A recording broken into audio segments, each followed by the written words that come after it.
ಚೆನ್ನಾಗಿದೆ ಮೇಡಮ್, ಎಲ್ಲ ಬಂದು ಹಾಕ್ಸ್ಕೊಳ್ಳಿ ಅಂತ ಹೇಳ್ತೀನಿ. ನಿನ್ನೆ ಪರ್ಚೇಸ್ ಮಾಡಿದ್ರಾ? ಹೌದು ಮೇಡಮ್, ನೆನ್ನೆ ಮಾಡಿದ್ದು. ನಿಮ್ಗೆ ಸ್ಕ್ರೀನ್ ಗಾರ್ಡ್ ಬೇಡ ಅಥವಾ ಸ್ಕ್ರೀನ್ ಪ್ರೊಟೆಕ್ಟರೇ ಬೇಕು ಅಂತ ಯಾಕೆ ಅನಿಸ್ತು ಸರ್? ಅದು ಇನ್ಸ್ಟಾಗ್ರಾಮ್ ವಿಡಿಯೋ ನೋಡಿದೆ ಮೇಡಮ್, ಹಂಗಾಗಿ ಅದಕ್ಕೆ ಇದನ್ನೇ ಹಾಕ್ಸ್ಬೇಕು ಅಂತ ಬಂದಿದ್ದೀನಿ. ಅದಕ್ಕೆ ಓಕೆ, ಸೊ ಅದರಿಂದ ಎಫೆಕ್ಟ್ ಆಗುತ್ತೆ ಅಥವಾ ನಿಮಗೆ ಪ್ರಾಬ್ಲಮ್ ಆಗುತ್ತೆ ಅಂತ ಆಲ್ರೆಡಿ ಈಗ ರಿವ್ಯೂಸ್ ವಿಡಿಯೋಗಳೆಲ್ಲ ನೋಡಿದ್ರಿ? ಹೌದು ಮೇಡಮ್, ನಿಮಗೂ ಎಕ್ಸ್ಪೀರಿಯನ್ಸ್ ಇದೆ, ಯಾಕಂದ್ರೆ ಮೊದಲು ಕೆಲವೊಂದು ಫೋನ್ಗಳಿಗೆ ಸ್ಕ್ರೀನ್ ಗಾರ್ಡ್ ನ ಯೂಸ್ ಮಾಡ್ತಾ ಇದ್ರಿ ಅಲ್ಲ? ಹೌದು ಮೇಡಮ್, ಸ್ಕ್ರೀನ್ ಗಾರ್ಡ್. ಸೊ ಹಾಗಾಗಿ ನಿನ್ನೆ ಫೋನ್ ತಗೊಂಡು ಡೈರೆಕ್ಟ್ ಆಗಿ ಇಲ್ಲೇ ಬಂದು ಅನ್ಬಾಕ್ಸ್ ಮಾಡಿ ಹಾಕಿಸ್ಕೊಂಡಿದ್ದೀರಾ? ಹೌದು ಮೇಡಮ್. ಓಕೆ, ನಿಮ್ಗೆ ಇವಾಗ ಫಿನಿಶಿಂಗ್ ಆಗಿರ್ಬೋದು, ಕ್ಲಾರಿಟಿ ಅಥವಾ ನಾವು ಕೊಟ್ಟಿರೋ ಎಕ್ಸ್ಪ್ಲನೇಷನ್ ಎಲ್ಲ ನಿಮಗೆ ಓಕೆ ಅನ್ಸಿದ್ಯಾ? ಎಲ್ಲ ಓಕೆ ಅನ್ಸಿದೆ. ಓಕೆ, ಅದ್ರ ಬಗ್ಗೆ ಏನ್ ಹೇಳಕ್ ಇಷ್ಟಪಡ್ತೀರಾ ಸರ್ ನೀವು? ಚೆನ್ನಾಗಿದೆ ಮೇಡಮ್, ಎಲ್ಲ ಬಂದು ಹಾಕ್ಸ್ಕೊಳ್ಳಿ ಅಂತ ಹೇಳ್ತೀನಿ. ಪ್ರೈಸ್ ಎಲ್ಲ ಓಕೆ ಅಲ್ಲ ಸರ್? ಓಕೆ ಮೇಡಮ್, ಪ್ರೈಸ್ ಎಲ್ಲ okay. Okay sir, thank you so much.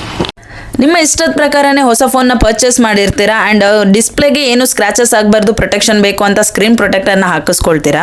ಡಿಸ್ಪ್ಲೇಗೆ ಮಾತ್ರ ಅಲ್ಲದೇನೆ ಬ್ಯಾಕ್ ಸೈಡ್ ಪ್ಯಾನಲ್ಗೂ ಸ್ಕ್ರಾಚಸ್ಗಳಾಗುತ್ತೆ. ಸೊ ಆ ಸ್ಕ್ರಾಚಸ್ನ ಅವಾಯ್ಡ್ ಮಾಡಬೇಕು ಅಂತ ಹೇಳಿದ್ರೆ ಕಂಪ್ಲೀಟ್ ಆಗಿ 360 ಡಿಗ್ರಿ ಸ್ಕ್ರೀನ್ ಪ್ರೊಟೆಕ್ಟರ್ನ ಹಾಕಿಸ್ಕೊಳ್ಬೇಕಾಗುತ್ತೆ. ಈ ಕಸ್ಟಮರು ಸ್ಕ್ರಾಚಸ್ ಆಗಬಾರ್ದು ಅಂತ ಹೇಳಿ 360 ಡಿಗ್ರಿ ಕಂಪ್ಲೀಟ್ ಆಗಿ ಹಾಕಿಸ್ಕೊಂಡಿದ್ದಾರೆ. ಅಂಡ್ ನಮ್ಮ ಎಕ್ಸ್ಪರ್ಟ್ ಕಾರ್ಡ್ ಅಲ್ಲಿ 60 ಡಿಗ್ರಿಗೆ ಮೊದಲಿರೋ ಪ್ರೈಸ್ ಗಿಂತ ಇವಾಗ ಇನ್ನು ಕಮ್ಮಿಗೆ ಸಿಗ್ತಾ ಇದೆ with life time warranty. So ಇದ್ರ ಬಗ್ಗೆ ಕಂಪ್ಲೀಟ್ ಡೀಟೇಲ್ಗೋಸ್ಕರ ಮೆನ್ಷನ್ ಮಾಡಿರೋ ನಂಬರ್ಗೆ ಕಾಂಟ್ಯಾಕ್ಟ್ ಮಾಡಿ.